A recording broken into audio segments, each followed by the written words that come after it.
saque de una página de una empresa que venda cosas, del Rincón del Vago y cosas así. O sea, Wikipedia. Hay que preocuparse es siempre de quién es el que está diciendo las cosas.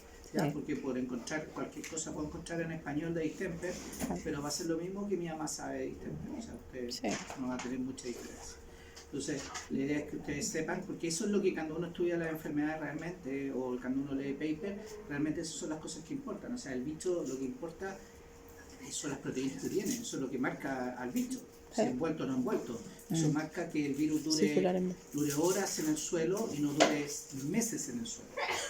O sea, la estructura del bicho es la que marca la diferencia, y las políticas o lo que ustedes van a hacer como medidas de desinfección o de saneamiento, de prevención o de cosas que tienen que hacer o cosas que no es necesario que hagan. O sea, tanto lo que hacen como lo que no hacen. Entonces, ahí tienen bastante información, y yo les dejé acá varios artículos de algunos de influenza respiratoria, de influenza en animales, les dejé varios artículos de afecciones respiratorias en gatos, de leucemia felina, les dejé varias cosas, ¿ya? Así que algunas de ellas, muchas de ellas no van a entrar para ninguna cátedra. La cátedra es la próxima semana. La próxima semana es la cátedra. Tenemos control de calidad. Incluye la clase de hoy, ¿ya? Es solo las clases, ¿ya? No los papers. Yo asumo que ustedes, si van a dedicarse a clínica menos, tienen que leer los papers, porque si no van a dar jugo, efectivamente, y no van a saber mucho, solo con lo que lean así de una clase o cosas así. O sea, ustedes tienen que saber lo que está en los papers. ¿Ya? Y cuando ustedes empiezan a leer, se van a ir dando cuenta que muchas cosas se repiten. Y por lo tanto, esa información al repetirse significa que ya la saben, porque por algo la encuentras que ya la sabían. Entonces, van a ir dándose cuenta que muchas cosas se van transmitiendo de algún trabajo anterior. Pero tienen que acostumbrarse a leer. Es súper importante en esta profesión. Quizás en otra profesión no es tan importante. Es más importante saber hacer cosas. Saber vacunar, saber colocar una cánula, cosas así. Sí, pero eso a nivel técnico. Lo mismo le pasa a un médico humano. O sea, le aseguro que un paramédico mete mejor una actúa mucho más rápido que un médico, porque es una cosa de práctica. Pero lo que se espera no es que ustedes entuben. O sea, ustedes tienen que saber entubar, pero nunca van a entubar. Nunca van a hacer ciertas cosas como lo hace alguien que lo está haciendo siempre permanentemente desde el punto de vista práctico. Pero lo que está metido en su cabeza de conocimiento y de forma de cómo enfrentan las cosas, en el sentido de sentarse a leer, de buscar y de encontrar una solución en una hora, no en 20 días, eso es lo que marca la diferencia. Eso es lo que quiero que entiendan. No es una cosa práctica, es una cosa de la cabeza, ¿ya? Pues la cosa práctica basta que se pongan a hacer 20 veces lo mismo, lo van a hacer, pero otra cosa es ponerse a leer. Eso cuesta mucho más. Eso quiero que logren entender, que lo que se espera de ustedes es la opinión, no es la manipulación. Para manipular algo van a tener varias personas que saben hacerlo incluso mejor que ustedes. Lo que se espera de ustedes cuando los contratan es que ustedes den el conocimiento y den el criterio y den la solución desde el punto de vista de la idea, del pensamiento. Eso es lo que mayormente se busca, a menos que ustedes estén trabajando en una clínica solos. Ahí tienen que hacer de todo, ¿ya? Pero pensando en general, la cosa es así, ¿ya? Y por eso tienen que acostumbrarse a leer, y en los espacios que tengan aprovecharlos de leer, ¿ya? Sí. Yo sé que tienen poco tiempo, pero es que yo tenía entendido, no sé si mis compañeros, que la próxima semana nosotros tenemos prueba de control de alimentos. Así me contaron, pero yo tengo la calendarización. Me mandaron a mí, la U me mandó el calendario. Ya. Sale la prueba el próximo sábado. Entonces yo les pido por favor que hablemos con el profe, que conversemos con Gaiguillos. Es que creo que se mandaron las calendarizaciones todo tarde, y por eso estamos como que se están juntando los correos. Y si alguien me acuerda, yo el lunes le pregunto a Gaiguillos. Pero esa es su calendarización. A mí se me olvida todo a partir del lunes. ¿Ah? Si lo vemos le preguntamos. Pero yo pedí la calendarización y lo confirmé ahora, de todos modos. Yo ya sabía que era el próximo sábado, pero igual cuando me dijeron eso tuve dudas y volví a mirar la calendarización que me mandó la U, y sale cátedra el próximo sábado, la que sigue el 16 de noviembre. O sea, lo tengo, y la otra no me acuerdo. Ya, pero está bien, me dijeron eso. Sí, ¿Ya? Yo no tengo problema en que lo cambie, pero lo tiene que cambiar la U, no lo puedo cambiar yo, eso es lo que les quiero decir. Sí, Yo, sí, si yo saben. llego y cambio, es probable que capaz que a la semana siguiente tienen prueba de otro que usted. sí. Claro, y sea peor. Entonces yo obviamente nunca cambio, a menos que lo cambie él, es la pega del De él, coordinador. pues claro. Porque él coordina todos los ramos y es su pega, cada uno hace su pega. Descoordinado, profe. Siempre nos pasa. Cada uno hace su pega. Si a mí me dijeran que mi pega es poner la fecha de la prueba, la pongo. Yo lo hago así en la Santo Tomás. A mí me dicen que me dan a mí la responsabilidad de yo poner la fecha. Y yo pongo la fecha y después la UV si Se topa con algo. si se topa con algo. Pero a mí me piden la fecha. A mí aquí en la América a mí no me la piden la fecha. Ah, Nunca me la piden. A mí me la se la dan nomás. Me la dan. ¿Ya? Ya chicos, entonces ustedes vamos a conversar de distemper en detalle, porque ustedes Ya leímos el algo Pepe. vimos un poquitito la semana pasada. Ustedes ya son expertos en distemper, Más o menos. ¿o no? Bueno, decimos antes. Sí, pues les dijimos, ¿ves? No, pues yo nunca voy a hablar tan específico como está el paper. Sí. Saben. ¿Ya? Prefiero me agarré moquillo. Chicos, el distemper. Acá ya lo conversamos la semana pasada, que habíamos dicho que era un cuadro que le da muchas especies. Yo les comentaba que yo tenía un libro del distemper, que es este de acá, que nuevamente perjudica el primer grupo porque como vengo todavía durmiendo, no lo bajé. ¿No? Este libro, Ese libro. este libro que es de distemper, es un libro que es solo de distemper. Solo de distemper. Es interesante este libro porque está editado de 1922. No le puedo creer. 1922. Carré en 1905 la describe por primera vez, pero la describe sin saber quién es el agente infeccioso. En este libro, estoy como vendiendo el libro. Tiene uno solo. Como vendiendo el libro. En este libro, lo interesante del libro, que es Rey Choro, bueno, cuenta la historia del distemper, que saben que yo miré muchos papers de distemper, porque yo he trabajado con distemper en especies silvestres, o sea, sé harto distemper, pero ninguno cuenta la historia como la cuenta acá. O sea, siempre lo que uno lee no es mucho menos que lo que está acá. Acá es una cuestión súper interesante. Acá uno trabajó, aquí yo me enteré que Jenner había trabajado con virus distemper, Jenner que inventó la vacuna. Lo describe. Acá habla Fleming, el que descubrió la penicilina, hace una descripción del virus distemper. Fleming trabajó con muchas cosas. Uno siempre escucha Fleming vacuna, o sea, antibiótico y no escucha nada más. Miró virus distemper, vi una descripción de Fleming del virus distemper, vi un montón de cosas increíbles. Y eso demuestra la fuerza de este virus, digamos, de la patología. Lo interesante también en este libro que vienen teorías de quién podría ser la causa del distemper. O sea, en ese momento de ese virus que ustedes tienen ahí, el paramyxovirus, este paramyxo se pensaba que podía ser una posibilidad que fuera una enfermedad viral, pero también hepática, bacteriana, hongo, toxina, es re choro, ¿ya? Es choro leer las teorías.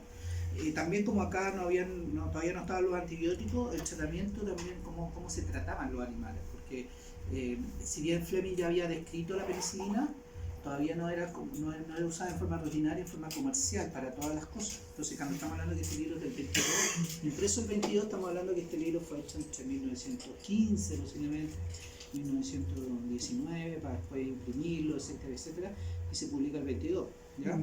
Entonces vienen tratamientos que eran con muchas cosas así, de arsenicales, cosas así que se usaban, de diferentes tipos. Vienen tratamientos, aquí el tratamiento se lo dan, ahí le están colocando una de estas infusiones de mezcla de arsenicales con otras cosas en un poco de vidrio, a los animales se los dan así, costaditos en vidrio. Las jeringas como nosotros las conocemos no están desarrolladas todavía en aquella época, ¿ya? Las jeringas como nosotros las conocemos fueron desarrolladas así exactamente como las que conocemos nosotros, como a partir de 1950, después de la Segunda Guerra Mundial, así exactamente iguales. Me refiero con la aguja en bisel, porque las agujas eran distintas en aquella época de la Segunda Guerra Mundial, las agujas eran distintas, no eran exactamente iguales. Fueron desarrolladas muchas para la campaña de vacunación contra viruela en las personas. Entonces, vienen unos enemas y unas formas bien locas de unos enemas, ¿cómo se hacía enema? Con unos tubos, mangueras, recipientes, se hacían enemas como tratamiento que no se sabía. ¿Qué era lo que Se hacían acá hay una cuestión que es como una faja que ellos usaban para los problemas respiratorios, los fajaban a los perros. Mira, Y que era una forma como de mejorar la parte respiratoria. era más corto. Se ponían esas fajas los perros se ponían que era un método de tratamiento para los cuadros respiratorios y había unas máquinas que insuflaban para darle mejor, como esos aspersores nuestros para mejorar ¿Inhalador? Vaporizadores de aquella época, y aquí sale con qué lo hacían ese vaporizador. Pero eran un montón de cosas bien choras. Por eso yo les digo, la práctica, chicos, yo creo que siempre es bueno conocer la historia. Yo creo que les da un mejor conocimiento más global y logran entender las cosas en su aspecto. Cada cosa puede ser importante, pero depende mucho en el contexto en que estén las cosas. ¿Ya? O como las cosas han ido tomando importancia en alguna época, después ya no lo son. Ahora, por eso me llama la atención, porque este virus sí sigue siendo importante. O sea, no es algo que dejó de ser. ¿Ya? Bueno, ustedes ya conocen muy bien la estructura, no voy a entrar en detalle de la estructura, es un virus de conocen muy bien, ¿cierto?, la parte genética, porque vieron ese árbol filogenético, por lo tanto conocen bastante bien esto. Solamente comentar, porque me parece que no estaba tan claro en el paper, que las cepas vacinales, la Ondestepor y la cepa Synergic, que son cepas vacinales, que se usan en los perros en la vacuna hoy se usan esas cepas, se ven desde el punto de vista genético bastante alejadas de las cepas de campo, pero esa lejanía aún no es tanto como para que no genere una respuesta inmunoprotegida, preferentemente con la proteína H, o con la proteína F, que son muy buenas. ¿La Ondestepor sería como una clonación del tipo de virus? No, la Ondestepor es una cepa antigua. Antigua. Es como que aquí en el 23 tuviéramos esa cepa, las cepas que se fueron descubriendo en el año 23. Yo les comentaba la semana pasada, en el año 23 se empezaron a desarrollar, ¿se acuerdan?, las vacunas contra distemper en Inglaterra. Es como haber aislado ese virus, pero todavía no tenían la tecnología en el año 23 como para aislar virus. O sea, sabían que eran elementos que eran filtrables. Ellos ponían una malla ultra, en poros muy pequeños, y retenían a todas las bacterias en esas mallas. Pero lo que pasaba, ese líquido que pasaba, ellos lo inoculaban en un animal y volvían a tener la enfermedad. Entonces, ellos hablaban de algo que no era filtrable. Entonces, sabían que era algo más pequeño que una bacteria. Entonces, pensaban que podía ser una bacteria más pequeña. ¿Me cachan, no? Entonces, por eso es como chorro la historia. La historia, yo insisto con la historia, como todo grupo, digamos. O sea, ustedes que conozcan la historia de la veterinaria, de todas sus cosas. Métanse, si les gusta la clínica menor, ¿cómo eran las clínicas veterinarias en los inicios? ¿Cómo eran los pabellones? ¿Cómo eran las mesas? ¿Cómo eran todas esas cosas? Es como la vida de vacaciones del nerd. Entonces, cuando ustedes van de vacaciones a alguna parte, como lo vamos a comentar en Rabia, o sea, en Rabia se trabajó primero en una universidad que se llama la Universidad d'Alfort, en Francia, que fue la primera escuela de medicina veterinaria, y la Universidad d'Alfort tiene un museo, la Escuela de Medicina Veterinaria. Dentro de la Facultad de Medicina Veterinaria hay un museo con todos los aparatos que se usaban en aquella época, baja y cosas así. Y es como el paseo del nerd, o sea, cuando uno es veterinario uno va y, por lo menos yo voy a esas cuestiones. Nerd. Entonces, pero ¿quién es tu partner en viaje si no es veterinario? No lo va a pasar bien. No encuentro horrible. Por eso, por eso es que de aquí de la Torre, claro, que vamos a ir a la Torre Eiffel, vamos al museo, al museo de la Facultad Veterinaria. Entonces, pero es una cosa nuestra, o sea, una cosa de cuando uno empieza a conocer la carrera y te empieza a involucrar, empezáis a disfrutar con todas esas cosas que para otra persona puede ser irrelevante, pero para las cosas que a uno le gusta, está bien, digamos. Claro. A mí me gustan esas cosas, yo voy a eso, o voy al museo del fútbol. Pero me gusta el fútbol, entonces yo voy al museo del fútbol, voy a ver un partido. Pues son cosas de uno. Ahora si ella o tu pareja que va contigo no le gusta, bueno, el hotel vende cosas ricas en el hotel, en el casino, en el restaurante del hotel. Bueno, además. Sí. Hey. Bueno, chicos, ustedes ya vieron esto, lo de las transmisiones también, lo vieron muy bien en el paper, no voy a entrar en mucho detalle. Ustedes ya vieron que se elimina el virus, se elimina por todas las expresiones, lo cual hace eso. Acá hay varias cosas que complican al punto de vista del distemper, porque se transmite por todas las secreciones y expresiones, Sí. pero tiene una gran ventaja, que el virus es envuelto. Sí. La estructura que se ha envuelto es quizás el dato más importante del distemper, la estructura. Es como yo voy a pelear contra los etíopes, y los etíopes son de este tamaño, entonces voy a ir a pelear cuerpo a cuerpo. Pero si voy a ir a pelear con un burka contratado por los ingleses, el tipo de este porte, no voy a ir a pelear cuerpo a cuerpo. O sea, le voy a tirar un balazo de lejos, no sé. O sea, si no conozco el bicho, mi estrategia cambia. O sea, si no conozco a mi enemigo, no sé nada, no sé nada. Y la estructura principal que se ha envuelto permite que el virus sea rápidamente eliminado. Rápidamente, ustedes ya vieron que el virus en general en el medio ambiente se va a eliminar en un par de horas. Se elimina el virus distemper en un par de horas. Si está metido debajo de feca, posiblemente pueda durar un par de días, pero es un virus sumamente lábil. Cuando entonces la gente te habla cosas, un veterinario diga alguna cosa, ustedes no pesquen nomás, echado para adentro dicen no sabe. ¿Sí? Frente a eso no voy a hacer mucho. Lo que importa es que ustedes sí sepan, ¿ya? Y ustedes lo tengan claro. Y la única forma de saber es leyendo, si no hay otra forma. O sea, es leer y de repente se van a ir dando cuenta que muchos papers repiten lo mismo. En la parte instructiva, entonces van a ir encontrando, entonces dicen, como ya cachan que está repitiendo lo mismo porque ustedes ya lo saben, ¿ya? Y eso es lo que manda. Cualquier otro que, aunque sea muy bacán, que está hablando, no sabe, o sea, nadie sabe de todo, ¿ya? Así que de distemper ustedes pueden saber mucho si leen todo eso. Bueno, como decíamos, el periodo de incubación en este virus es aproximadamente entre 2 días a 14 días, ese es el extremo. Normalmente el periodo de incubación es entre 7 a 10 días, es el promedio, ¿ya? Lo otro que es importante, chicos, que ustedes lo vieron, es que las células tienen receptores para el virus distemper. O sea, ya ahora ya cachan mucho más, o sea, para que se produzca una enfermedad, por eso yo les dije, depende de la estructura del virus y qué tipo de proteínas tiene, y por otro lado están los receptores. Entonces los receptores son clave.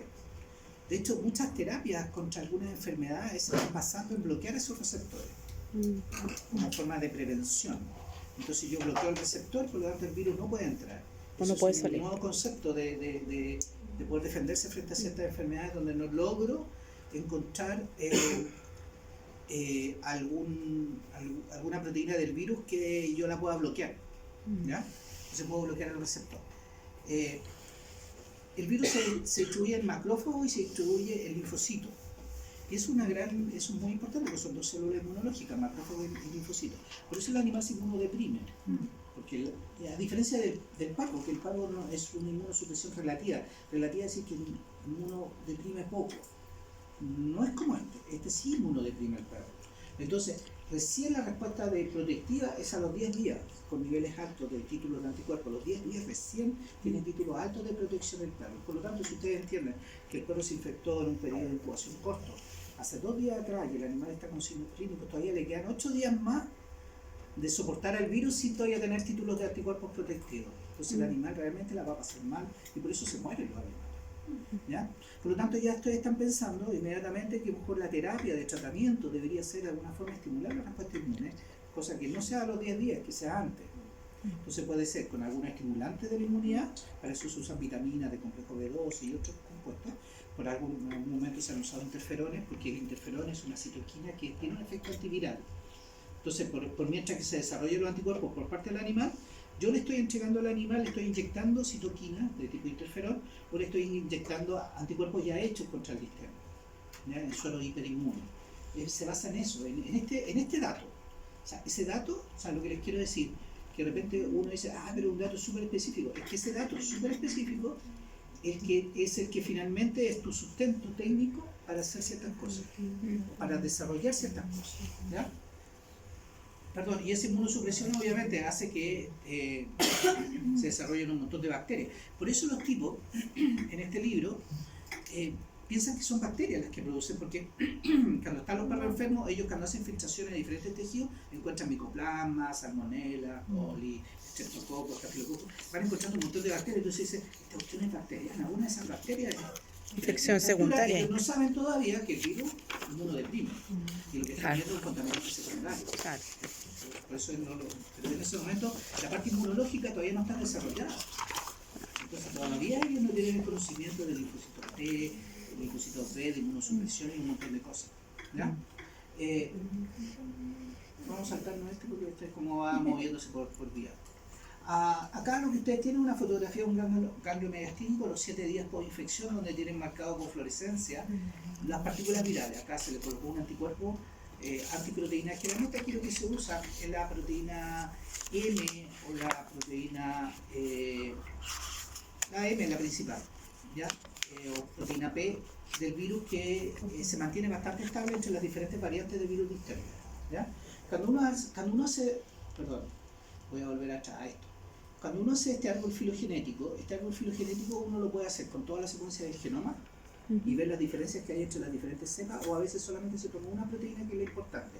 Normalmente aquí acá no dice, pero a veces te dice árbol filogenético hecho con la proteína H, por ejemplo. Entonces se busca el genoma que produce la proteína H, y en base a las diferencias de la proteína H uno hace estos árboles filogenéticos. Son H diferentes, ¿ya? Sí. Pero no se hace con la proteína M, porque la M es constante en todas las cepas. O sea, si yo lo hiciera con M, saldría una sola cepa. La H da la variabilidad. Claro, la H da la variabilidad. Entonces la M, si yo secuencio M, no tiene sentido, porque siempre van a salir siempre, porque la M se repite en todas las variantes. En cambio la H es la que va variando, y por lo tanto va haciendo diferentes grados de patogenicidad, en diferentes tipos de células, etcétera, etcétera. ¿Ya? Esa es la razón. Bueno, y al fin y al cabo, el virus distemper hace que el animal, como el animal no tiene una respuesta inmunológica rápida, y el virus tiene estas proteínas H y proteína F y receptores de membrana en múltiples células de diferentes especies animales y en diferentes tejidos de animal, hace que el virus se distribuya en todos los tejidos y produzca signos clínicos neurológicos, respiratorios, digestivos, de piel, de todo tipo. Entonces acá ustedes van a encontrar, ¿cierto?, que los animales, o sea, un veterinario, cuando llega un perro a la clínica, cualquier cosa con que venga el perro, él podría decir que es distemper. Sí. O sea, distemper en la práctica es salvador. O sea, yo no puedo no cachar nada y puedo decir, oh, esto podría ser distemper. Le digo al dueño, no, esto podría ser, soy más serio, esto podría ser distemper. Y por dentro uno dice, no cacha nada, o sea, no cacha lo que es. Entonces está diciendo distemper porque no cacha. Y está bien, porque en realidad puede ser distemper. O sea, eso es lo que les quiero decir. Es un buen comodín. Bueno, lo usen siempre, pero una vez al día, 2 veces al día, ¿ya? Pero no, claro, de 5 perros, 4, ¿ya? Ese tumor tiene pinta de... Tiene ese tumor. Exactamente. Entonces, la mayoría de las cosas, el distemper produce una gama de signos clínicos, que por eso podría ser, porque muchas cosas podrían ser distemper. Ahora, en la práctica, cuando el animal se infecta, como yo les decía, tiene un periodo de incubación de 2 días a 14 días aprox, pero promedio 7 a 10 días. Desde ahí, cuando se distribuye por todos los órganos, como ustedes ven aquí, en médula espinal, en vaso, en célula, en la tonsila, obviamente, siempre todos los ganglios tonsila, porque esto permea normalmente entre órganos respiratorios, siempre la tonsila van a tener virus, y desde ahí se distribuye por todos lados. El virus lo van a encontrar en todos lados, todos los tejidos. Nosotros, cuando recibimos los zorros con distemper, los aislamos de diferentes partes, ¿ya? En diferentes tejidos. Y produce síndrome cuadro respiratorio y también gastrointestinal. Desde cuando produce cuadro respiratorio y cuadro gastrointestinal, el animal se puede recuperar. Va a depender mucho de su respuesta inmune, va a depender mucho de la carga viral, de cuánto virus entró, va a depender mucho también de la cepa, de qué cepa estamos hablando, de virus distinto. O puede morir, o puede producir un cuadro, seguir con cuadro neurológico. Cuando ocurre eso, porque se produce fenómenos normalmente, o ya sea de desmineralización o de una degeneración neuronal, dependiendo de las cepas. Hay cepas que van a tender a hacer una acción sobre sustancia blanca, por lo tanto producen desmineralización, y hay cepas que tienden a hacer acciones sobre sustancia gris, produciendo destrucción de neuronas, ¿ya?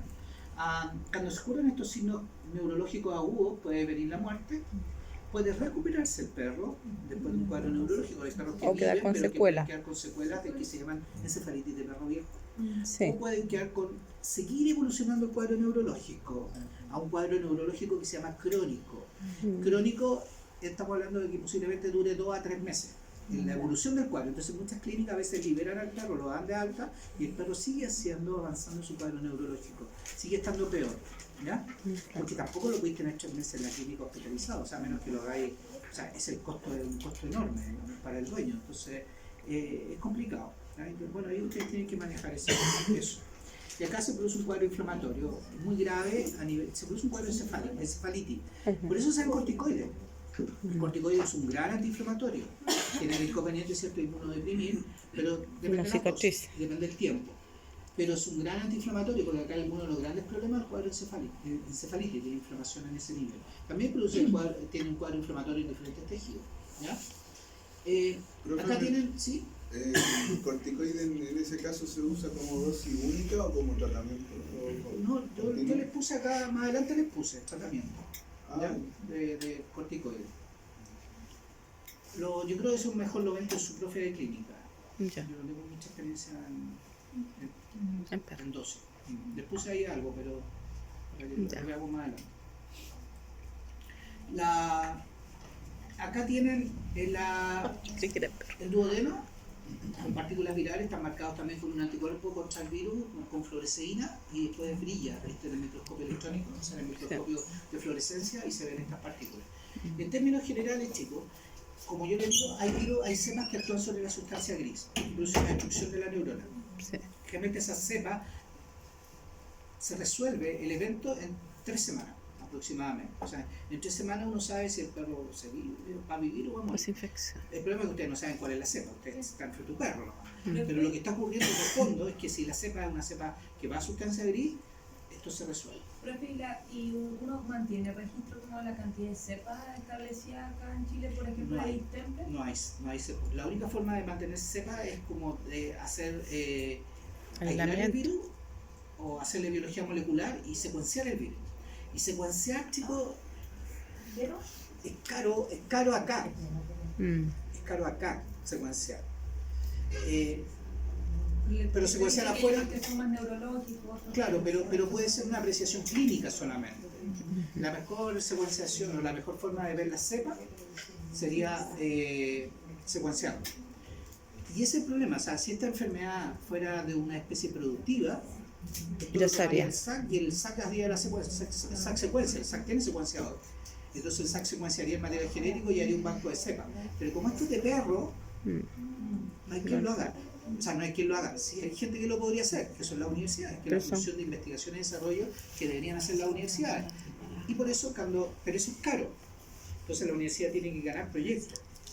Acá les comento, la Facultad de Chillán, la Universidad de Conce, la sede de Chillán está haciendo un proyecto, pero es de parvo.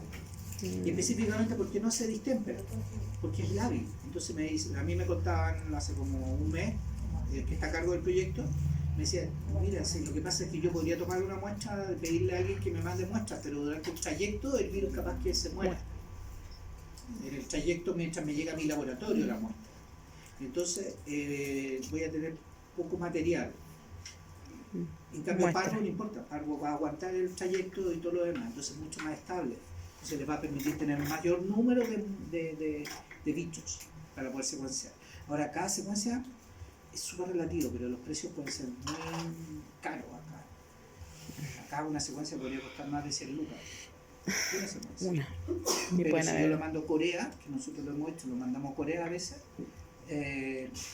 sacamos con un kit comercial, uno agarra la sangre del animal, el suero, como el virus está dentro de los macrófagos o dentro de los linfocitos, uno saca sangre con anticoagulante, centrifuga, queda la zona blanca, que se llama la zona blanca, uno la saca con una pipeta eso, y lo coloca en un kit, que es como una receta de cocina, un kit, donde uno le coloca una solución de lisi, rompe todo, libera el material genético, y ese material genético uno lo toma, o sea, es un líquido, uno lo toma y lo coloca en un papel, en un papel especial.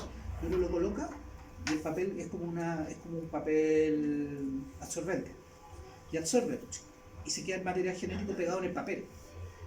Y ese papel lo meto en un sobre y lo mando, sin refrigeración, sin nada. Eso se hace. O sea, así lo hacemos nosotros, en vez de mandar un tubo con líquido, con hielo, con cosas para mandarlo para afuera. Aquí se mete en un papel y va en un sobre. Y nosotros lo mandamos a Corea, a una empresa gringa que tiene su sede en Corea, por supuesto, porque a los coreanos le pagan menos que a un gringo. Y por 7 lucas tú secuencias. 7 lucas. Entonces se Eso podría. es imposible hacerlo por 7 lucas acá en Chile. Aquí en Chile costará 100 lucas, por lo menos. Y el kit vale. De costar por muestra, de costar unas 10 lucas. Ah, poco. No, o sea, secuenciar es carísimo. Bajo los esquemas de uno. Lo que pasa es que estas empresas secuencian a 7 lucas porque están todo el día secuenciando. Le llegan muestras de todo el mundo. Y ellos te mandan después la secuencia por correo electrónico. Que Qué te mandan, bueno. te dice, en la secuencia es A, T, T, C, T, T, T, T, te mandan las letras. Era lo que vimos la otra vez. Sí, te mandan las letras. Y tú con las letras, listo, la tenés. Súper choro. Esto es una onda. Eso es lo que más se hace en general, la secuencia. ¿Ya? Y en base a eso uno puede hacer una comparación con todas las secuencias del mundo, pero requería harta cepa. Entonces, se puede hacer. Nosotros vamos a tratar de hacer algunas cosas con distemper, pero vamos a ver qué pasa. Yo tengo ganas, por lo menos. Y lo otro tipo que puede haber es que hayan cepas, sea una cepa que sea más contra sustancia blanca y que produzca una desmelinización solamente. Y ahí se van a demorar 2 a 3 meses poder resolverse el cuadro. Por eso van a encontrar cuadros de distemper que se prolongan en el tiempo, ¿ya? Que tienen que ver con la cepa que está actuando. ¿Ya? Siempre la respuesta celular o la respuesta humoral, o sea, la mediada por linfocitos T, citotóxico y todo eso, o la respuesta humoral mediada por anticuerpos, de eso depende la evolución del cuadro finalmente. O sea, si el perro es capaz de responder inmunológicamente, el cuadro puede durar menos, se puede resolver a favor del perro. Pero va a depender mucho de su estado inmunitario. ¿Ya? Si juega Va a depender con de eso. Los signos clínicos, por ende, como dice ahí, son súper variables según el órgano afectado, según la inmunidad que tenga el animal. Porque a lo mejor un animal adulto se va a enfrentar mucho mejor, con una respuesta inmune mucho mejor frente al virus distemper. Por eso el virus distemper es mucho más grave en los chicos, porque su respuesta inmune siempre va a ser mucho más baja. Y por eso el virus distemper al perro chico de 2 o 3 meses lo mata, o las secuelas son graves. En cambio, un animal adulto es más difícil, ¿ya? La respuesta es mucho más rápida.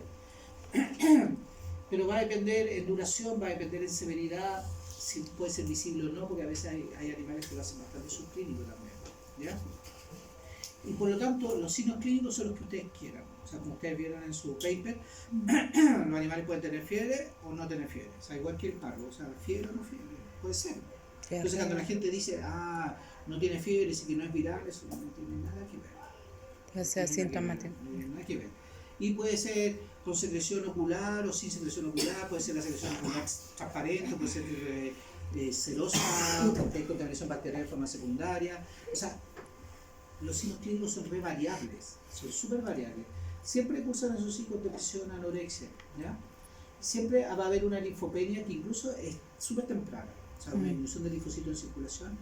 Eso es así porque el virus se está moviendo dentro del linfocito. Claro. Y por lo tanto altera el linfocito. En piel, descamación de piel, vesículas y pápulas, ¿sabes? Unas bolsitas llenas de agua en la piel del animal, en el prepucio, en las tetillas, hiperkeratosis de los cojinetes plantar y córnea nasal, y siempre se asocia a eso una menor respuesta inmune, porque que el virus haya llegado hasta piel y específicamente porque el virus cuando se distribuye por el animal, no sé si no salte, no se lo comenté, acá está. El virus puede desaparecer en los tejidos por la respuesta inmune. O sea, la respuesta inmune puede hacer que el virus empiece a ser destruido por la respuesta inmune, pero a veces pueden persistir partículas virales, y eso nos ha pasado a nosotros con algunos zorros, que pueden persistir partículas virales en zorros que no se murieron, zorros que no se murieron, o que están durando mucho tiempo. Nosotros hemos encontrado virus en el sistema nervioso central, en ojos, a nivel ocular, Y las y en la almohadillas almohadilla plantar. plantar. Entonces es porque el virus en esos lugares se perpetúa. Por lo tanto, si se perpetúa es porque la respuesta inmune no fue buena. Por algo llegó a perpetuarse, si no, la respuesta inmune lo habría destruido. Y por eso se habla que cuando los animales tienen hiperkeratosis y los cojinetes plantares, tienen un pronóstico desfavorable. ¿Ya? Tienen un pronóstico desfavorable. Desde el punto de vista de respiratorio, todas las itis, conjuntivitis, Inflamación. todas las itis, inflamación de todo lo que hay en la cabeza, taquitis, bronconeumonía, normalmente Son agudas. asociado a bacterias, y a nivel abdominal también, gastroenteritis de todo tipo, vómito, diarrea, dolor hepático lumbar, le duele, no levanta el traste, el poto, porque le duele la zona lumbar. Todavía no hay un cuadro neurológico acá, es un cuadro solamente de dolor. Esplenomegalia. Acá tienen la hiperkeratosis y los congénitos plantares. También se describen otros signos que no aparecen acá, por ejemplo, hipoplasia del esmalte.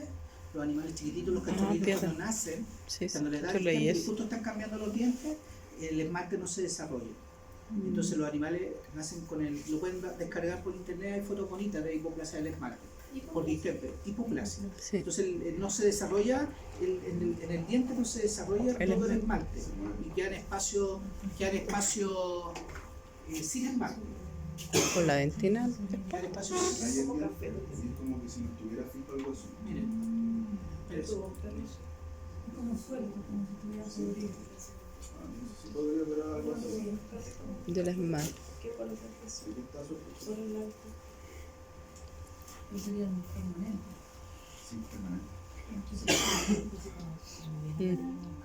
Sí, me acuerdo.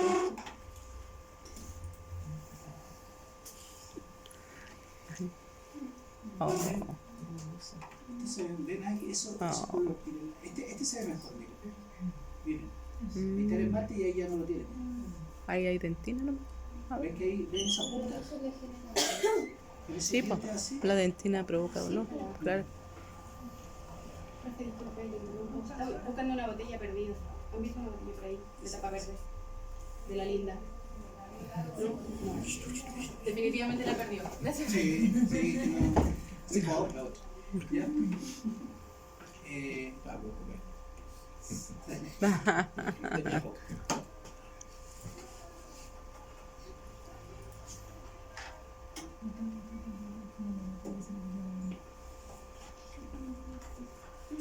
Pobrecito. Bueno, hay un resumen de cuadros, pero vamos a seguir. Acá tienen, entonces tienen animales que pueden tener estas secreciones ya más serosas, Ujú. mucosas, pero que hay contaminación bacteriana secundaria, por eso. ¿Ya? Acá creció seguramente estafilococo, estreptococos que están en la piel que van a crecer y van a producir esas lesiones. Y desde el punto de vista neurológico, todas, Sí. desde lesiones que están asociadas a destrucción de neuronas, como son la epilepsia, Sí. a lesiones clínicas asociadas a desmielinización, como son las parálisis, incoordinación, mioclonía, Sí. por eso está asociado a sustancia de gris, ataxia, incoordinación, temblores musculares, incluso puede haber daño óptico y lesiones de retina y con ceguera en los animales como secuelas, etc. Ya, entonces, la verdad que los cuadros son bastante amplios. Entonces, por eso yo le digo que en realidad muchas veces uno está viendo cualquier cosa y puede ser distinto. ¿Ya? Puede ser distinto. Salvo el tumor. Muy buen ejemplo.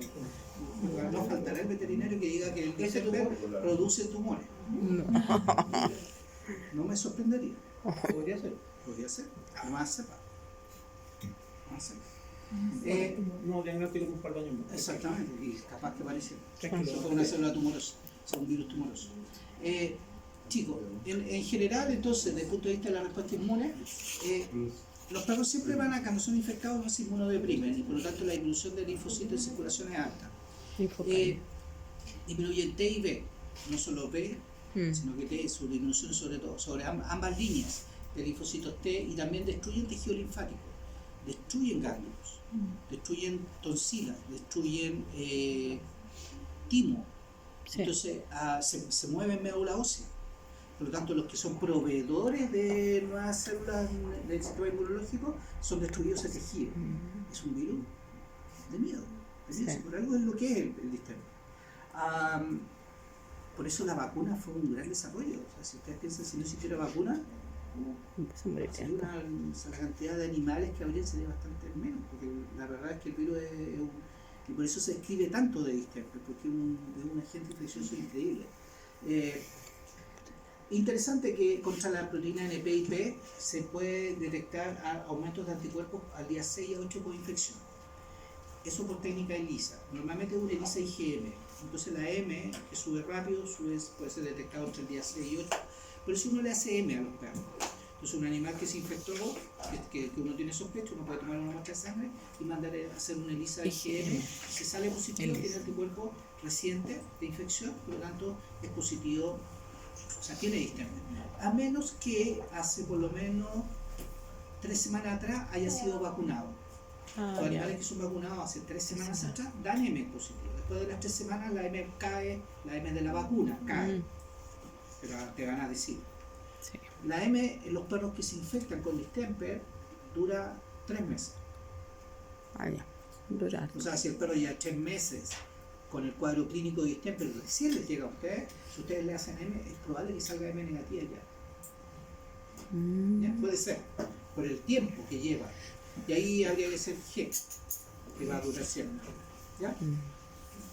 Y los anticuerpos contra HIF, que ustedes ven que son unas proteínas que son muy interesantes, más o menos a partir del día 10 se empiezan a detectar, incluso hay algunas, depende de la cepa y depende de la respuesta inmune, también podría llegar a ser detectado hasta el día 20, depende del animal. ¿Ya?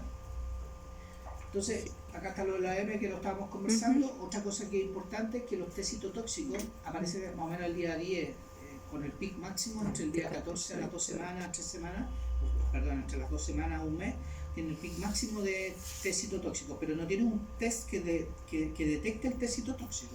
Esto es un tema solamente de conocimiento del laboratorio, de la patogenia de la enfermedad, pero no hay un test que te pueda detectar esto. Lo que sí hay test de ELISA que están detectando la IgM a partir del día 6 y 8. Eso desde el punto de vista práctico. ¿Ya? Respecto a los líquidos cefalorraquídeos, no voy a entrar en mucho detalle. Antes se hacía líquido cefalorraquídeo, la gente tomaba líquido cefalorraquídeo de los perros y buscaba interferón o buscaba anticuerpos, pero obviamente las enfermedades agudas, rápidas, en las formas de presentación aguda del distemper, no aparecía nada en el líquido cefalorraquídeo, eran solamente los eventos crónicos. Por lo tanto, se dejó de usar como forma de diagnóstico. Y además que es difícil sacar líquido cefalorraquídeo en perros, no es tan fácil. ¿Ya? Por lo tanto, el diagnóstico, si uno lo hace así súper así acabado, no es un diagnóstico fácil porque hay aquí muchas cosas, pero en la práctica, por lo menos nosotros lo que hacemos en el laboratorio oficial, nosotros hacemos corte histológico, nosotros buscamos cuerpos de inclusión. Acuérdense que los cuerpos de inclusión, acuérdense de microbiología, los cuerpos de inclusión son como ¿cómo se llama? Como gránulos que uno puede observar en el corte histológico, puede observar estos gránulos que son restos de proteínas de replicación del virus. Esos restos de proteínas de replicación es como que yo hiciera un auto y se va el auto y adentro me quedó el martillo, el serrucho. Creo que se usa el serrucho en un auto. Bueno, depende. Depende del auto. Depende si quiere cortar una cuña pasa nada. Serrucho eléctrico. Entonces, esas proteínas que quedan producto de la replicación de la gente, esas proteínas quedan en el citoplasma o quedan en el núcleo y pueden ser teñidas. Y eso es un diagnóstico, o sea, sirve como, también hay otros virus que producen eso, pero es una señal de que hay una infección viral. El líquido cefalorraquídeo, como yo les digo, en algún momento se usó mucho, ahora ya no se usa porque en realidad los test de ELISA son muy buenos, los test de cromatografía son muy buenos y apareció la PCR, la biología molecular. Con esos test tú puedes perfectamente dar el diagnóstico, no requieres nada más. Los hemogramas, claramente, pero el hemograma es variable, o sea, Sí, puede tener anemia. cosas, difícil saber. La fluorescencia directa no la hacen los laboratorios normales, la hace solamente el laboratorio del SAC, que hace fluorescencia de esos cortes que yo les mostraba. Porque son bonitos desde el punto de vista como de foto, como de imagen, así como la imagen del virus, la imagen electrónica, tomarle una foto al virus, que el virus va a dar y salga en la foto, esa imagen es una imagen bonita, nomás de presentación, pero desde el punto de vista no te dice mucho, lo que más te dice son la genética, lo que más te dice es secuenciar, porque tú sabes a qué cepa se parece, de dónde viene, tienes muchos más datos a partir de ahí. Se puede aislar en células, el virus se aísla, nosotros lo hemos aislado acá en Chile, en células que se llaman MDCK. MDCK son de riñón de perro, y las células Vero, que es de riñón de mono verde. el mono verde, el mono verde africano es un mono increíble. Sus células, o sea, ese mono tiene un montón de, sus órganos, sus células, son células que tienen un montón de receptores para diferentes agentes virales. Y ese mono se descubrió que se usa para muchas cosas, para infectar, para hacer pruebas de laboratorio y replicar agentes.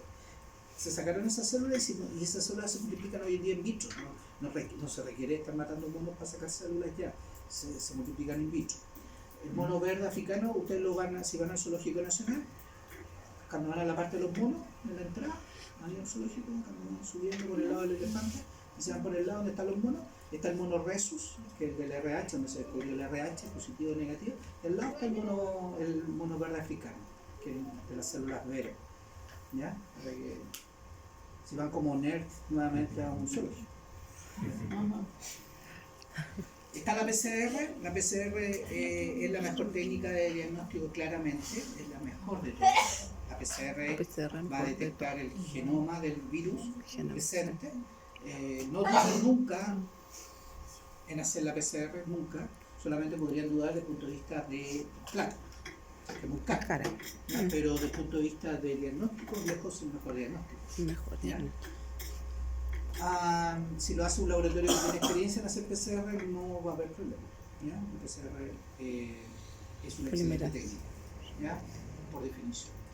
Los ELISA se pueden hacer, los ELISA IgM, como yo les digo, se hacen porque detectan la presencia ya a partir del 6, 8 días por infección, la M levanta, así que va a ser detectado por el test.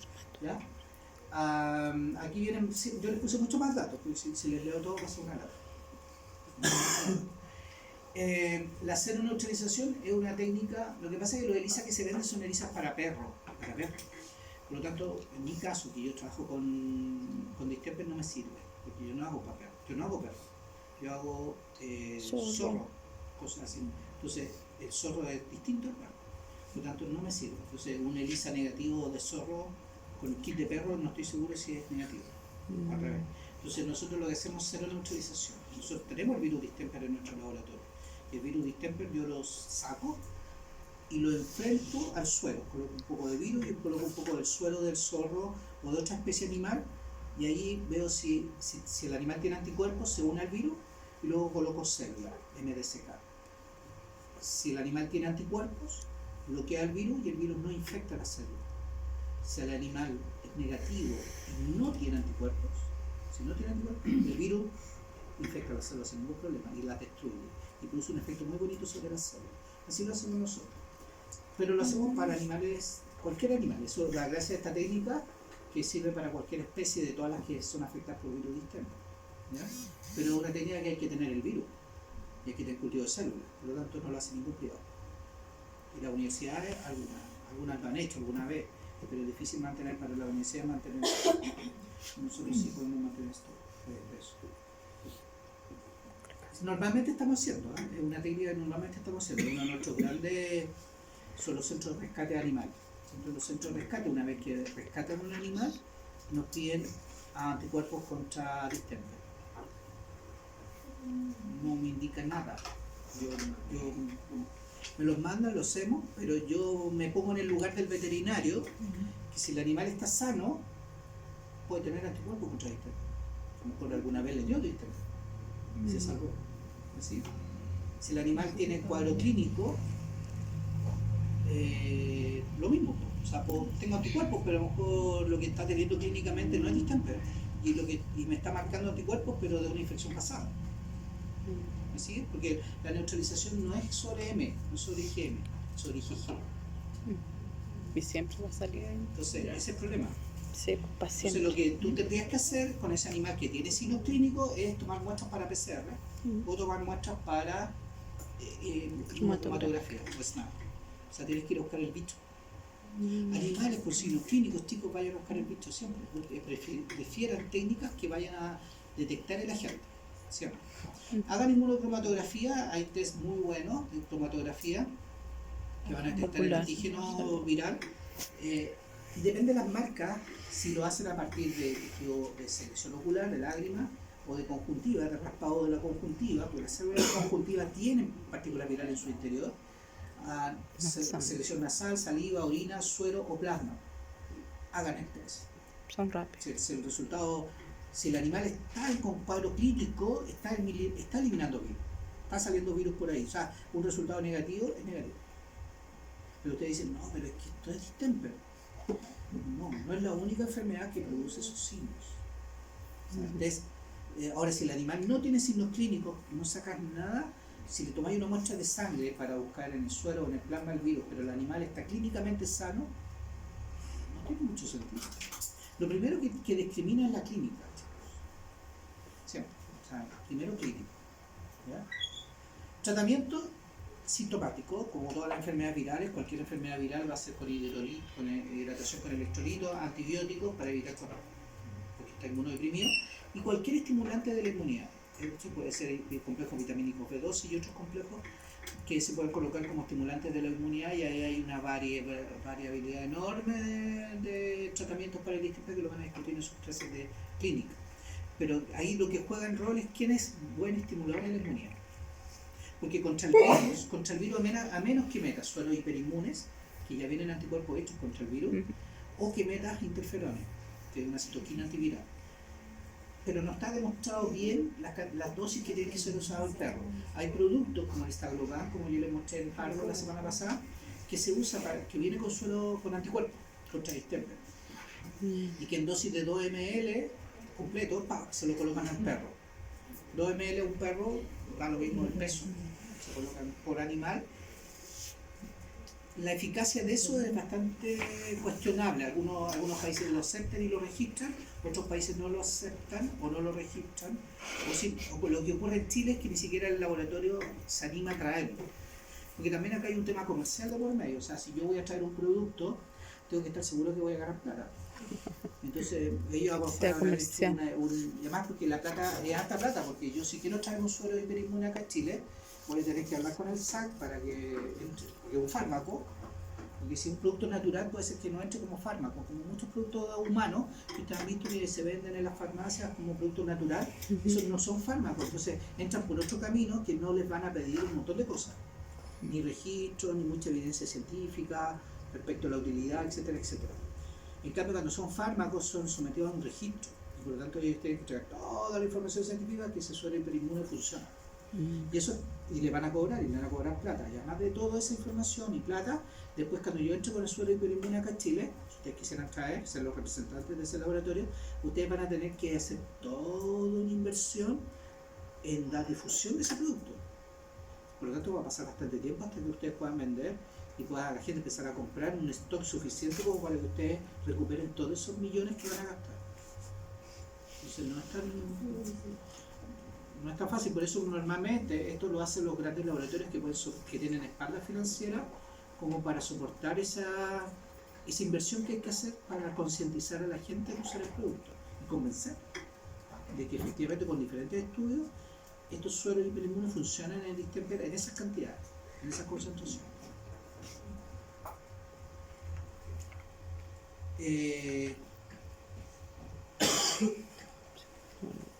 ¿Vale?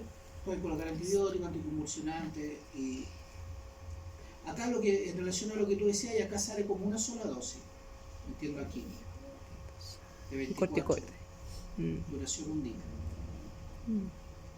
de hexametrazol. Bueno, la inmunidad respecto a las vacunas no voy a entrar en el detalle porque ustedes ya saben bastante bien de vacunas, así que ustedes tienen que recordar nomás todo lo que vieron de vacunas, así que me voy a saltar todo esto.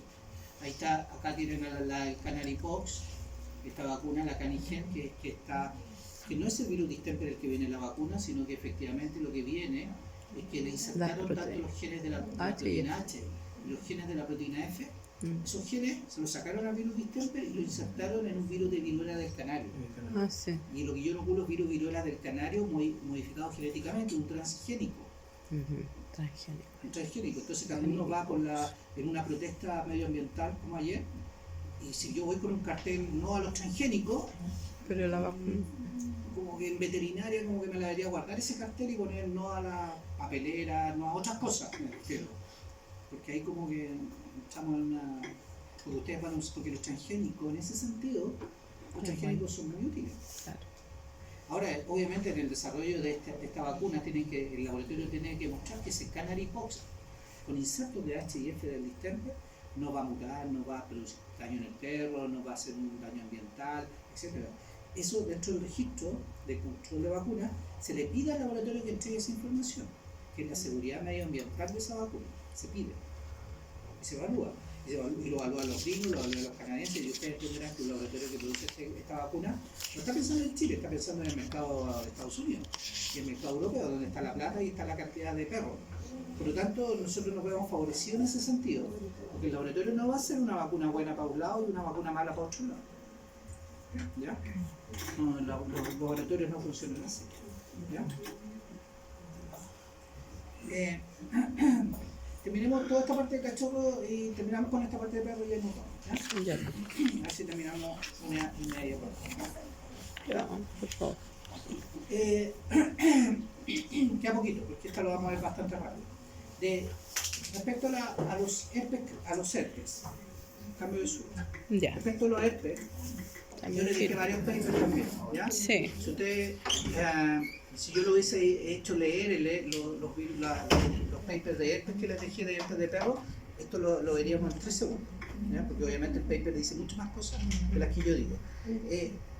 Les dejé un paper interesante. También he ayer, envuelto labios. en gatos, en la parte de gatos le subí un paper de herpes. Porque está el herpes felino, que es la rinotraqueitis felina, que el herpes felino está el herpes del perro, que es la enfermedad hemorrágica del cachorro, está el herpes del caballo, que es la neumonitis equina, está el herpes de las vacas, que es el IBR, está el herpes del chancho, que es la pseudorrabia o Yeski, y nosotros tenemos varios herpes zóster y un montón de herpes. Todas las especies animales tenemos herpes. El herpes es un virus muy conocido por el mundo, ¿ya? Es un virus que en todos lados se transmite más o menos parecido, produce más o menos casi las mismas enfermedades, pero afortunadamente el herpes tiende a ser bastante específico.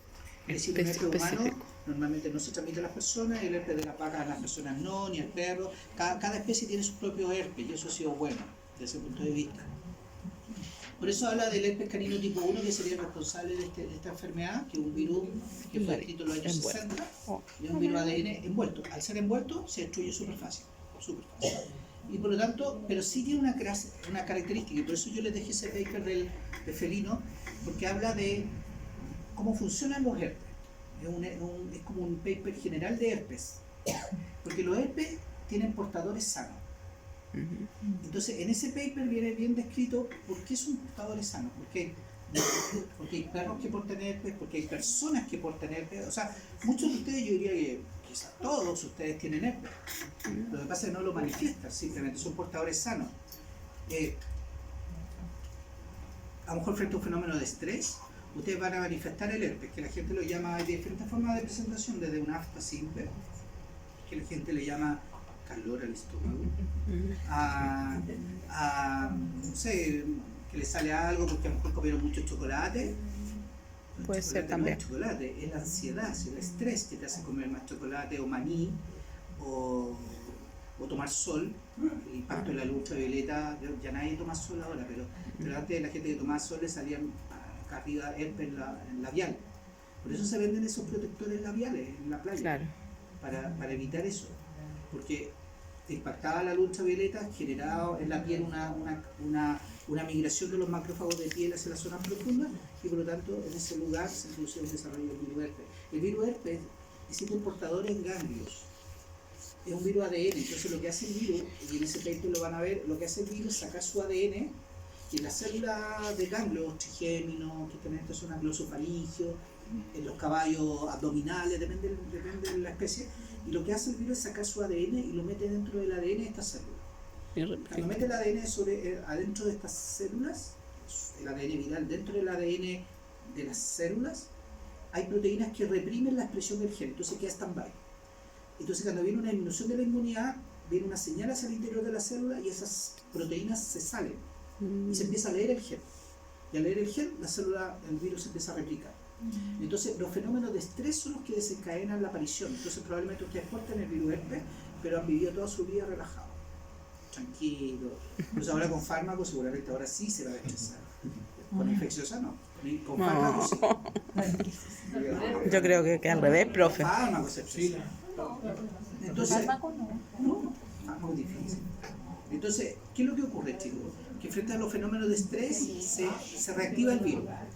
Por eso ocurre esa situación en cierta, o sea, que a lo mejor ustedes van a tener una situación de estrés, no sé, cualquier problema que ustedes tengan interno, lo que sea, hay gente que hace herpes. La gente que tiene SIDA les mancha en la cara y lesiones herpéticas, etcétera, etcétera. Y empieza a aparecer frente a esos fenómenos de estrés, uno empieza a aparecer los signos clínicos, pero junto con los signos clínicos uno excreta el virus y lo excreta a través de los fluidos, lágrimas, saliva y fluidos. Eso quiere decir también fluidos vaginales y prepuciales. Por eso, cuando el fenómeno durante la preñez, el último tercio de gestación, es un fenómeno de crecimiento exponencial del feto, es un fenómeno estresante y baja la inmunidad, por eso las mujeres embarazadas tienen un problema de inmunidad que no es exactamente la misma calidad de inmunidad que tiene una persona que no está embarazada. Sí. Pero en animales. Entonces eso ocurre en las yeguas, en todas las especies. Entonces, y en el fenómeno del parto, obviamente con mayor razón el fenómeno de estrés. Entonces cuando sale el feto por el canal del parto, todo ese fluido vaginal que hay ahí tiene virus herpes y contagia al animal y nace con virus herpes. Y nace ahí, o si no nace ahí, con los lamidos de la madre para limpiarlo, le mete también virus. En el caso de nuestros padres, con los besos de nuestros papás, etcétera, nos han contagiado con virus. Secreción nasal, oral y también intrauterino. Bajo esto, cuando son animales pequeños, el cuadro es mucho más grave. En los perros, y produce hemorragias. Hemorragias de este tipo. Si ustedes ven este riñón, el riñón debería ser de este color, así bien pálido, pero tiene estas lesiones hemorrágicas acá. O pueden ver acá absolutamente hemorrágico. Entonces, por eso se llama la enfermedad hemorrágica del cachorro. Produce este riñón que se llama riñón moteado. Acá lo pueden ver también. Acá no se ve tan bien con el HD, pero se ven lesiones petequiales y hemorrágicas en el riñón. Lo mismo que acá ya el riñón abierto. Si ustedes miran acá atrás, ahí atrás, eso que está ahí es el ganglio renal, que se llama. ¿Ya? Ese ganglio renal está negro, debería ser rosado. También está hemorrágico. Si yo quisiera encontrar herpes en este animal, ahí hay que buscar. Aquí, ese cambio lo mando al laboratorio. ¿No? En las cantidades y en la forma, como les indiqué en ese paper de anaftosa, yo les decía que descargaran porque ahí salen las cantidades. Bueno, en resumen, chicos, en los papers tienen mucha más información. Los herpes van a hacer que los animales chiquititos mueran, generalmente menores de 4 semanas. Animales más adultos que se infecten con virus herpes normalmente no mueren, pueden ser una enfermedad clínica o puede ser asintomática. A veces puede ser una enfermedad clínica genital, con lesiones genitales, de esas lesiones herpéticas como aftas, pero en los genitales pueden hacer cuadros respiratorios, pueden hacer abortos, pueden hacer infertilidad, pueden hacer muertos y hemorragia. Es decir, es una enfermedad importante, pero en Chile se da muy poco. De hecho, los animales podrían causar con dolor abdominal, con molestias respiratorias, con incoordinación, vómito. Vuelvo para atrás. Cuadro respiratorio, dolor abdominal, que incluso puede tener feca amarilla, verdosa, tiene un cuadro de diarrea, y descarga nasal. De hecho, tienen hasta ceguera y sordera. Lo mismo. O sea, es un distemper. Claro. Eso es distemper. Yo hago distemper, le hago el test rápido y sale negativo. No, el test no sabe porque esto es respiratorio, digestivo, neurológico, esto es distemper. El test sale negativo, ¿no? Entonces hay un herpes que produce eso. Entonces, por eso les digo, o sea, el test normalmente, la probabilidad que se equivoque es más probable que uno se equivoque a que se equivoque el test. Eso es lo normal, ¿verdad? Como les digo, en términos generales, esta es una enfermedad muy dolorosa. Los cachorros mueren muy rápido, apenas aparecen los cachorros menores de 4 semanas que se infectan con este herpes, van a morir entre 1 o 2 días, mueren muy rápido. Se describe que los virus herpes in vitro crecen muy bien a temperatura de 33 grados. Entonces, como el animal tiene una temperatura superior, se aplica tratamiento de colocar a los cachorros con luz, para aumentar la temperatura corporal y llegar incluso a 38, 39, 40, 41, subirle la temperatura para que el virus no replique, lo cual no hay ninguna base de fondo real de que eso funcione, ¿vale? Se los comento. Porque lo van a ver, les van a ver que les ponen temperatura y les suben las temperaturas a los cachorros, ¿ya? Profe, pero siempre va a ser renal. No, ¿Y tipo no, de hemorragia? no, acá lo tienes en todos lados, Mm. generalizado. En general. Lo que pasa es que el riñón da esta forma que no es completamente hemorrágico el riñón, sino que tiene zonas hemorrágicas y zonas no. Y ese moteado que se llama, Es esto como es característico. como bien característico. Y el distemper no dijimos que era hemorrágico. Entonces, cuando tengan animales que se mueran, ustedes ábranlo y hagan una necropsia, si es que les da la autorización, y vean, sobre todo en estos cachorros que mueren y que mueven camadas, que pueden morir un animal o toda la camada, va a depender de la cantidad de carga viral que haya recibido. Hagan necropsia, ¿cierto? En animales, Sí. autopsia. Necropsia. Porque como salió un veterinario diciendo que le habían hecho la autopsia de unos caballos, eran caballos. Es que él era un animal. Por eso. Por eso. Cuando se murieron estos caballos que corrieron, se dieron la curva, no dieron la curva y se murieron, entonces así, y le hicieron la autopsia a los caballos. Todo bien, hasta que el veterinario dijo autopsia también. Yo equivocado. O auto viene de uno mismo, y necro de muerto, que el veterinario se usa necro. Pero no hay diagnóstico de herpes. Si ustedes quisieran mandar un herpes, lo tienen que mandar al SAC. La empresa, la No hay Chile quizás le podría diagnóstico de herpes. hacer, porque la Chile aisló el herpes hace muchos años, quizás la Chile podría ofrecer el diagnóstico. Hacer necropsia. Corona. El corona es un virus interesante, acá lo tienen el virus corona. Lo que pasa es que con fotografía electrónica, con la espícula de superficie, porque es un virus que es envuelto, tiene unas espículas que dan la sensación de como que fueran las espículas de las coronas, las puntitas. Por eso se le llama coronavirus, que envuelto. Afecta a toda la familia Canidae y obviamente el corona es súper simple, porque el corona en el perro es igual que el parvo, pero menos. O sea, no es igual al parvo, es como el parvo, pero menos. Todo es menos. Produce vómitos, sí, pero menos que el parvo. Cuando sale en la naturaleza dura menos que el parvo. Menos. Dura 6 días aproximadamente, como 6 días dura, si es que no se destruye inmediatamente. Produce diarrea con sangre, sí, pero menos que el parvo. Siempre todo es como menos que el parvo. Pero afecta el intestino delgado, no afecta otras zonas como afecta el parvo. Se puede aislar en algunos lóbulos linfáticos, pero el virus se queda en las vellosidades intestinales, destruye las vellosidades intestinales, pero en la parte superior. Y el virus generalmente se queda ahí. El virus no hace viremia, no se va por sangre y llega a diferentes tejidos. Si es que lo hace a veces, eventualmente podría llegar al hígado y al vaso, pero lo hace muy eventual. Ya normalmente el virus se queda en la zona digestiva, en el intestino delgado, y destruye las puntas de la vellosidad intestinal. Una vez que empieza el cuadro, que tiene un periodo de incubación más o menos de 1 a 3 días, el cuadro clínico también dura de 1 a 3 días. Que tiene diarrea, vómitos, pero siempre menos que el parvo, muy parecido. De hecho, el corona se puede aislar en perros sanos, sin signos clínicos. Por eso no hay vacuna solo corona, si se dan cuenta. Siempre el corona está como asociado a la séptuple, o parvo corona, hay una por ahí, una parvo corona. ¿Ya? Ahora, eso de los corona, cuando los veterinarios dicen que el corona no es importante, falta Mentira. terminar la frase. El corona no es importante en el perro, porque en el resto de las especies es demasiado importante. Es quizá uno de los virus más importantes que existen hoy en día, junto con la influenza. Son los dos grandes virus que hoy en día y que todo el mundo está investigando. ¿Por qué? Porque es responsable de una serie de cuadros nuevos que han ido apareciendo en la naturaleza.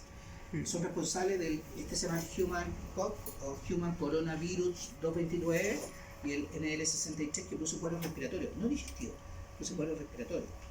Acá tienen el TGE, que es la gastroenteritis transmisible del cerdo, y la diarrea epidémica porcina del cerdo, que lo vamos a conversar en clase, sobre todo el PET, lo vamos a ver en la clase cuando veamos chancho, que produce un cuadro digestivo en los chanchos, que está muy de moda, es la enfermedad junto con la peste porcina africana.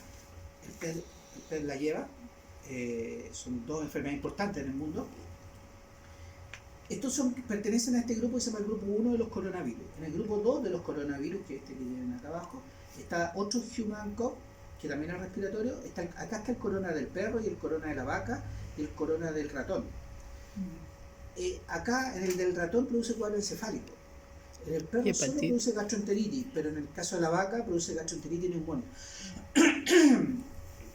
Todo interesante. Ahí lo que ya han hecho, no, ustedes no han hecho aviar, nada aviar. Acá hay un virus importante en la industria aviar que está en Chile, aviar, que está en Chile, este virus de la bronquitis infecciosa aviar, que es el corona de las aves. Muy importante. Está en Chile, muta, siempre tenemos problemas con planteles que pese a que están vacunados, se enferman igual con bronquitis, entonces hay que rehacer una vacuna, hacen autovacuna y cosas así.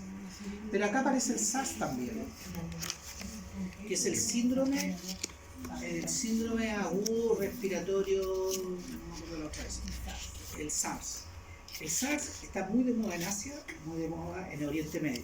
Así que cuando vayamos al Mundial de Qatar, tenemos que tener mucho cuidado con el SARS, ¿ya? Cuando vayamos con la roja. El SARS, si vamos a llegar, digamos. El SARS y estos otros corona están de moda. Lo que pasa es que estos virus son muy rápidos, son muy letales. El SARS podría llegar a matar al 40% de los que se infectan. Se transmite por vía respiratoria. Lo que pasa es que como es envuelto se destruye rápido en el ambiente. Requiere súper cercanía para poder ser transmitido. Y es el virus que está de moda. Y algunos de estos produce cuadros digestivos también. Y el problema, ¿sabes cuál es de todos estos virus humanos? Que cuando mueren las personas, el virus queda en el lugar, como el virus desaparece rápido, porque un virus envuelto está dentro de animales silvestres. Entonces había mucha investigación de estos virus en animales silvestres, se aprendió mucho de animales silvestres. De hecho, el camello se habla de que puede ser un portador del virus SARS. Se habla de, obviamente, murciélago. Y por ejemplo, no sé si ustedes conocen las chivatas les suenan civata, se escribe civata con C, con B corta. La chivata es como un hurón, parecía un hurón que está en Asia, en otros países.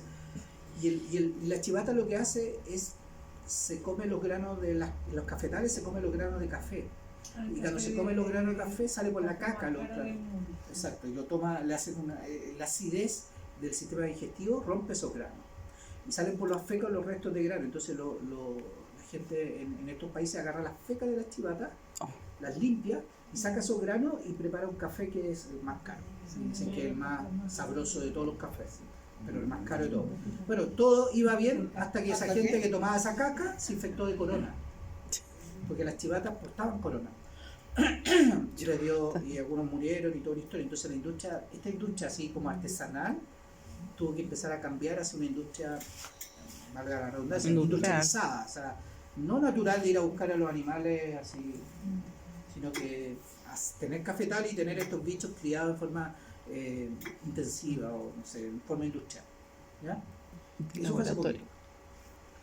En términos generales no vamos a entrar en el detalle porque lo van a leer ustedes, pero es parvo, pero todo menos. Ya, en el parvo. pero no. Menos diarrea, menos inmunidad, menos leucopenia, menos todo menos que el virus del parvo, ¿ya? La mortalidad, nada, muy baja, ¿ya? De hecho se aísla el perro sano, el corona. Pero lo que se ha visto con el corona, y por eso es bueno vacunar contra corona, es que los perros que tienen corona y después tienen diarrea o tienen un cuadro bacteriano o tienen parvo y tienen corona, la enfermedad es más grave. ¿Me sigue? Sí. Por eso se recomienda vacunar contra corona. El corona está en Chile, sino, ya de hecho, pues hay gente que dice que no está, pero es que si no estuviera no estaría autorizada la vacuna. Porque lo primero que tiene que hacer el laboratorio para registrar su vacuna es registrar una vacuna y demostrar que el bicho está, si no, no se puede vender. Y lo segundo es que algunos dicen que ya no está. O sea, yo no sé qué estudio habrá leído, porque no hay ningún estudio. Un corona en Chile ni una opción. Y no va a haber ni uno en 20 años, un corona de perro, no van a ver. A ver, nosotros hacemos estudios de corona de chancho, cosas así, pero en perro no va a haber estudios. Así que nadie puede decir que no está. Una cosa es que tú no lo veas, que tú no ves toda la epidemiología de todas las clínicas y todo lo que está viendo. Y no todo el mundo hace diagnósticos de laboratorio en base a detectar la presencia del corona. Así que no crean en nada de esas cosas. Y además, si el virus no estuviese, habría que eliminar la vacuna inmediatamente, no se podría vender la vacuna. Claro. Pero no Está. es demostrable que no esté. ¿Ya? Solo va a mostrarles que el virus rompe la punta de las vellosidades intestinales Mm. y acá hay vasos sanguíneos igual acá adentro, por lo tanto igual sangra. ¿Ya? Algo más, acá está la lesiones histológicas, que son atrofia y fusión de las vellosidades intestinales. Normalmente cuando les da corona se produce la protección está basada preferentemente en IgA, porque el virus se queda en la mucosa, no es que no hace virus. Entonces el virus se queda en la mucosa, estimula la producción de IgA, por lo tanto quedan las IgA en mucosa y que son las que le mantienen generalmente una inmunidad bastante larga que les permite ser bastante resistentes a una reinfección. Los anticuerpos maternales más o menos duran entre 4 o 5 semanas, por eso el corona podría dar a los perros chiquititos de 45 días. ¿Ya? Por eso cuando apareció esa vacuna parvo corona se colocaba a los 45 días. Pero hoy en día se vende menos, yo diría que la que se vende es la parvo distemper, que es la pupi de perro, más que la corona. ¿Ya?